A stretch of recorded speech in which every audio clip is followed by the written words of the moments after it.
ముఖ్యమంత్రి కుటుంబ సభ్యుల టెండర్ల కుంభకోణాన్ని ఆయన్నే బయటపెట్టుకున్నాడు.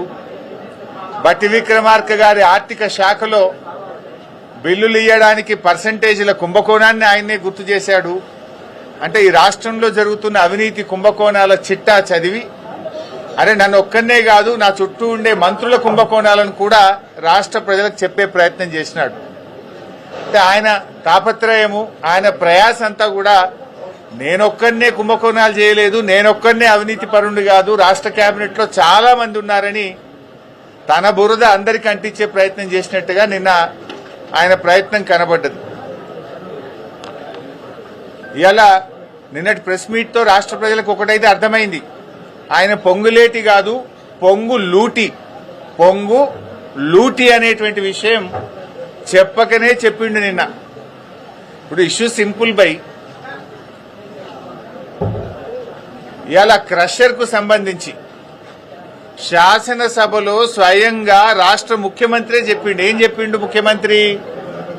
అరే మా మంత్రి గారి కంపెనీ రాఘవ కన్స్ట్రక్షన్ లో జరిగిన అవినీతిని, అవకతవకల్ని మా అధికారులే గుర్తుపట్టారు, మీరేం బయటకు తీయలే ప్రతిపక్షము, మా అధికారులు మేమే గుర్తుపట్టినాం, మేమే పెనాల్టీ వేసినాం, మేమే పైసలు కట్టించినామని ముఖ్యమంత్రి శాసనసభలో స్పష్టంగా చెప్పారు. మైనింగ్ మంత్రి గారు ఏం చెప్పిండ్రు అదే అసెంబ్లీలో?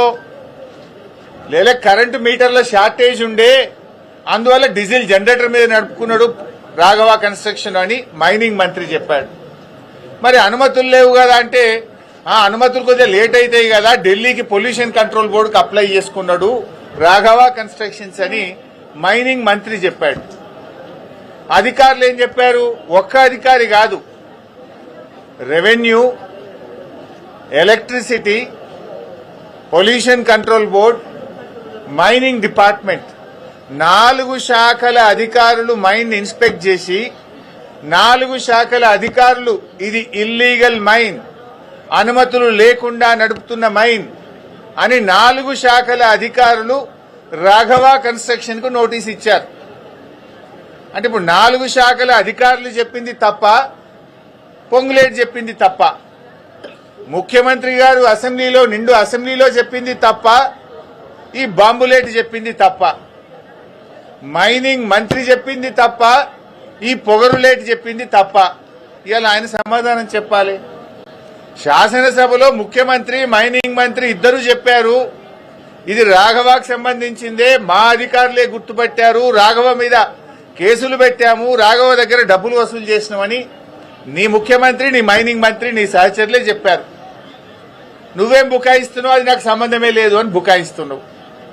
అరే 4 శాఖల అధికారులు పోయి ఒక్కసారి కాదు నీకు 3 సార్లు నోటీసులు ఇచ్చారు. యాక్షన్ తీసుకోమని పొల్యూషన్ కంట్రోల్ బోర్డుకు లేఖ రాశారు. నువ్వు పొగరు తగ్గించుకో, పొగరులేటి, ఇంకా చాలా ఉన్నాయి నీ విషయాలు బయటకు రావాల్సినాయి. శాసనసభలో మరి నువ్వెందుకు లేచి మాట్లాడలే? నువ్వు ఉన్నావు కదా అక్కడనే. నీ ముఖ్యమంత్రి గారు లేచి ఇది ప్రతిపక్షం దొరకవట్లే, ఈ దొంగతనం మేమే దొరకబట్టినాం, ఈ దొంగతనాన్ని మేమే నోటీసులు ఇచ్చినాం, మేమే పెనాల్టీలు వేసినామని నీ ముఖ్యమంత్రి చెప్తుంటే నువ్వు పక్కనే కూర్చున్నావు కదా. ఇది నాది కాదు అని అసెంబ్లీలో నువ్వు ఎందుకు లేచి నిలబడి చెప్పలేదు? నీ మైనింగ్ మంత్రే లేచి రాఘవకు అనుమతులు లేవు, రాఘవ అనుమతుల కోసం ఢిల్లీకి అప్లై చేసిందని చెప్తే అసలు రాఘవకు మైనే లేదని నువ్వు అసెంబ్లీలో లేచి ఎందుకు చెప్పలేదు? నువ్వు అసెంబ్లీలో ఉన్నావు కదా, నా పక్క సీట్లనే కూర్చున్నావు కదా, మరి ఆ రోజు ఎందుకు లేవలేదు? 12 రోజులకు గుర్తొచ్చిందా నీకు మైన్ లేదని? ఇదంతా బుకాయించే ప్రయత్నం, మసిగూసి మారేడుగా చేసే ప్రయత్నం. ఆ మైన్ నీది కాకపోతే అక్కడ కంటైనర్ మీద రాఘవ కన్స్ట్రక్షన్ అనే పేరు ఎందుకున్నది? ఆ కంటైనర్ మీద కాంగ్రెస్ పార్టీ జెండా ఎందుకు పెట్టిండ్రు? బీఆర్ఎస్ పార్టీ బయటకు తీయంగానే ఆ రాఘవ కన్స్ట్రక్షన్ కు పెయింటింగ్ వేసి కనబడకుండా ఎందుకు చేసిండ్రు? కాంగ్రెస్ పార్టీ జెండా ఎందుకు బీకేసిందో సమాధానం చెప్పాలి కదా. నువ్వు నీ కంటైనర్ మీద నీ పేరుంటది, మీద కాంగ్రెస్ పార్టీ జెండా ఉంటది. పొల్యూషన్ కంట్రోల్ బోర్డులో నోటీస్ ఇస్తే, మైనింగ్ డిపార్ట్మెంట్ నోటీస్ ఇస్తే నీ ఉద్యోగి రిసీవ్డ్ అని సంతకం పెట్టి డేట్ వేసి ఫోన్ నంబర్ పెట్టి రాసిచ్చిన డాక్యుమెంటే కదా నేను అసెంబ్లీలో చూపించింది. మరి ఇప్పుడు చెప్పు, ఎవరు తప్పు? ముఖ్యమంత్రి తప్ప? చెప్పు, నా ముఖ్యమంత్రి అబద్దం చెప్పిండు అసెంబ్లీలో అని చెప్పు, మైనింగ్ మంత్రి అబద్దం చెప్పిండు అసెంబ్లీలో అని చెప్పు. నువ్వు కూడా అసెంబ్లీలో ఉన్నావు కదా, ముఖ్యమంత్రి మాట్లాడేటప్పుడు, మైనింగ్ మంత్రి మాట్లాడేటప్పుడు నువ్వు అసెంబ్లీలో కూర్చున్నావు. నువ్వు ఎందుకు నోరు మెదపలేదు? ఎందుకు నాకు మైన్ లేదని అసెంబ్లీ సాక్షిగా చెప్పలేదు? అంటే నువ్వు బుకాయిస్తున్నావు. ఈ బాంబులేటి అబద్దాలు చెప్తున్నాడు. నువ్వు ఆ మైనింగ్ లో పొంగు లూటీ చేసినావు అనేటువంటిది ఇలా రాష్ట్ర ప్రజలకు అర్థమైంది. నువ్వు ఆ రోజే చెప్పాలి కదా. అదేవిధంగా నాదర్గుల్ భూముల విషయం, బీఆర్ఎస్ టైంలో రిజిస్ట్రేషన్ అయిందని ఒక చిల్లర కథ చెప్తున్నావు. నేను అందుకే చెప్పిన, నిజాలు దాచి అబద్దాలు మాత్రమే మాట్లాడినామని. నిజమేంటిది? 2016లో ఈ భూములను నిషేధిత భూముల జాబితాలో పెట్టింది బీఆర్ఎస్ ప్రభుత్వం. ఆనాటి ఆర్డీఓ గారు ఈ భూములు కొల్లగొట్టే ప్రయత్నం చేస్తే 2016లో 22A కింద పెట్టి నిషేధిత జాబితాలో పెట్టి ఈ భూములను కాపాడింది నాటి బీఆర్ఎస్ ప్రభుత్వం. ఆ తర్వాత ఆ కంపెనీలు హైకోర్టుకు పోతే 2022లో ప్రభుత్వం బలమైన వాదనలు వినిపించి హైకోర్టులో కూడా ఆర్డీఓ గారి నిర్ణయం సరియైన నిర్ణయం, ఈ భూములు సీలింగ్ భూములు అని హైకోర్టు సింగిల్ బెంచ్ లో కూడా ఉత్తర్వులు తెప్పించింది బీఆర్ఎస్ ప్రభుత్వం.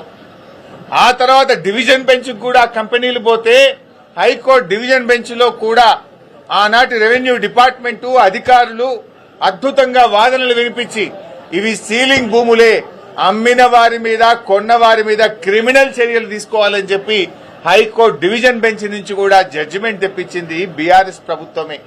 ఇవి ఎందుకు దాస్తున్నావు? ఆనాటి ఆర్డీఓ ఇవి సీలింగ్ భూములని నిషేధిత భూములా పెట్టింది బీఆర్ఎస్ ప్రభుత్వం కాదా? సింగిల్ బెంచ్ దగ్గర కోర్టులో కేసు గెలిచింది బీఆర్ఎస్ ప్రభుత్వం కాదా? డివిజన్ బెంచ్ లో ప్రభుత్వ పక్షంగా ఇవి సీలింగ్ భూములని కేసు గెలిచింది బీఆర్ఎస్ ప్రభుత్వ హయాంలో కాదా? దీనికి ఎందుకో సమాధానం చెప్పవు.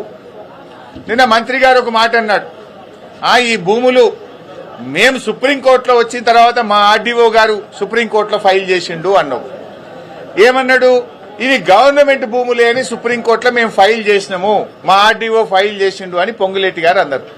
మరి గవర్నమెంట్ భూములే అయితే రోజుకొక పేరు ఎందుకు మారుతుంది బోర్డుల మీద? అక్కడ ఎందుకు ఆ కబ్జాదారులు బౌన్సర్లు పెట్టుకుని రాత్రింబవళ్లు కాపలు కాస్తుంటే ప్రభుత్వం మొద్దు నిద్రపోతుందా? 2.5 ఏళ్లుగా రెవెన్యూ మంత్రిగా ఆ భూమిని ఎందుకు స్వాధీనం చేసుకోలేదు అని అడుగుతా ఉన్నా. ఆడ రోజుకొక పేరు, ఒకనాడు కోహినూర్ వస్తుంది, తెల్లారి ఎంఈఏఎల్ వస్తుంది, తర్వాత శిల్పా వస్తుంది, తర్వాత శిల్పా రాగానే అది మళ్ళీ రాత్రి పెయింటింగ్ పడుతుంది. శిల్పాలు ఎవరు ఉన్నారో తెలుసు కదా. ఆ తర్వాత ఏక్యూ స్క్వేర్ వస్తుంది, ఆ తర్వాత మళ్ళీ కోహినూర్ సింప్లెక్స్ వస్తుంది. ఎందుకు బోర్డుల మీద పేర్లు మారుతున్నాయి?